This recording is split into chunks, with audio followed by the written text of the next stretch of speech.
Well, the Supreme Court decided a series of cases involving class actions and workplace employment law issues.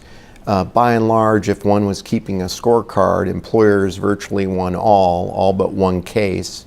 And the 800-pound gorilla, so to speak, of the Supreme Court term was its Epic Systems case, which green-lighted and allowed employers to use workplace arbitration programs with their employees to enable them to stop and manage and avoid the risks of large class actions, both on the ERISA front and on wage and hour issues. And so the Supreme Court, in essence, decided, in my mind, one of the top cases that have a direct impact on workplace class action risks, one of the top cases in the last 15 years.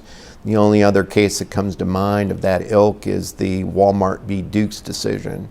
And I think in 2019, what we're going to see is how that case, the Epic Systems case, plays out in terms of how corporations decide whether or not to use arbitration agreements, what sort of impact it will have on corporate compliance programs that in many ways were driven by class action risks, which if managed appropriately through arbitration agreements means that there's less of a need to spend money, so to speak, or so the argument goes, on those sorts of detailed compliance programs. It will also cut down on corporate legal budgets, on the amount of class action litigation or class actions that are resolved through the negotiation table, as opposed to being resolved with rulings in the courthouse. So the Supreme Court was very pro-business in terms of its rulings over the last year.